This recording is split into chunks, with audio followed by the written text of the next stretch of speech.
You mentioned changing nutrient Yep. levels. Is there different supplementation regimes that we should be looking at as we age? Do those needs evolve?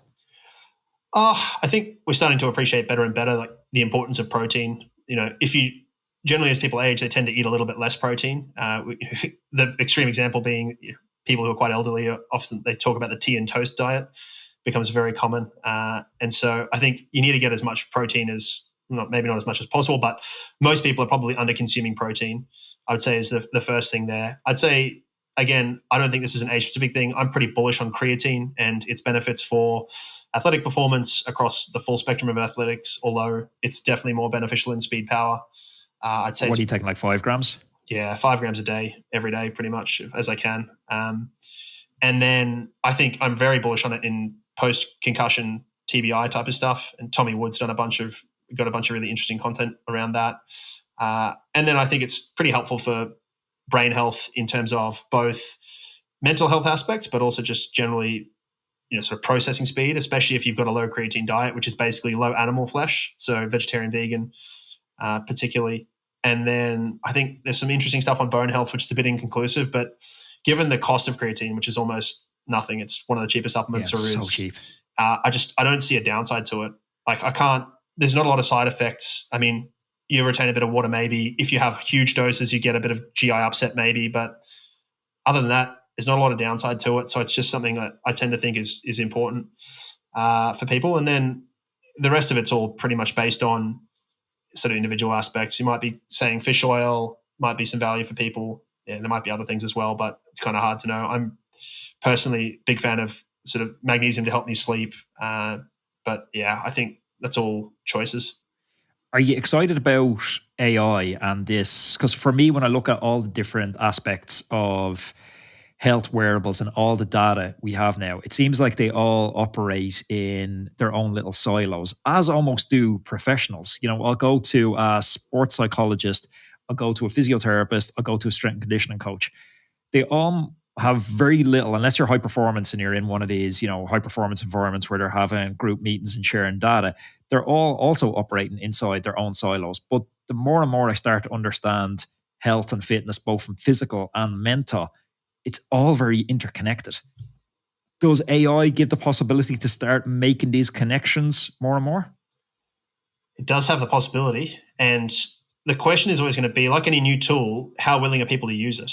So if you took your Oura ring to your doctor and you said, "Oh, listen, mate, my HRV's low and my temperature's up," most of them would look at you like you're speaking Spanish. Like you need this is a problem.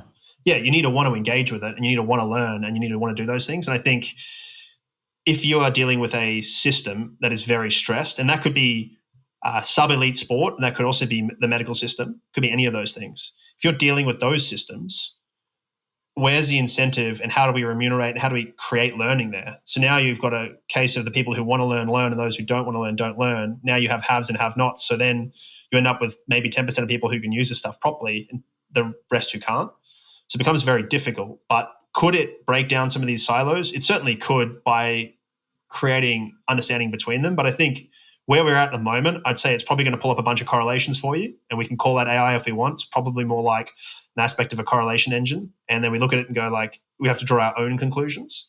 So it becomes another tool. It's just pulling up. It's a flagging system. It's, we used to have this in elite sport. You'd have these flagging systems of this guy's, whatever, his profile of mood states is elevated, like, or is low, we need to check on him, or his running load has been too high, we need to check on him. So you'd have a sophisticated traffic light flagging system. I think it probably takes that to another level at this stage. And then for those who can really use it as a tool, it might help them level up. But, talking to people who run AI coaching platforms, they don't think it's the end of coaches. They think it's just another tool that allows coaches to scale better. So it allows you to see more data, take in more data, use more data, and then make better decisions based on that and be able to see and benefit more athletes. So I think it probably, fortunately or unfortunately, starts to kill off a level of coaches or professionals in any space that are not quite at that level. And then those who are using it. I work doing advisory stuff for Jordan Colbert on the Breakaway app. Yep. And again, we have this conversation all the time. I don't think the Breakaway app gets rid of coaches. It maybe makes life hard for the really shit coaches, the people who are copy and paste. There's your week. Yep. no insight, Yep. and no evolution in their coaching season on season. I think they're in trouble. AI is coming for them fast, and it's going to be the same in every profession. I think it's coming for bad lawyers. It's coming for bad coders. It's coming for the bottom of every profession. I think so. I think, I have a newsletter that I write, look at the nexus between health and performance. And I recently wrote about the difference between a high performance mindset versus elite performance versus professional pay grades. So the concept is kind of professionals are pay grade. Some people make it there, some people don't. Elite is a level of performance. Those two sometimes correlate, sometimes they don't. And then high performance is a mindset. And I think if you have a high performance mindset, you're constantly looking for feedback. You're constantly looking to level up. You're constantly looking to improve. I think those people are going to be fine because they're going to use AI as a tool. They're going to evolve from there.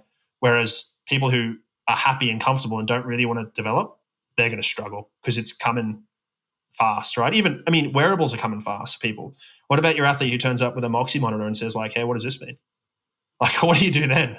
If you enjoyed this video and you want to keep binge watching the content, check this video. It's a cracker.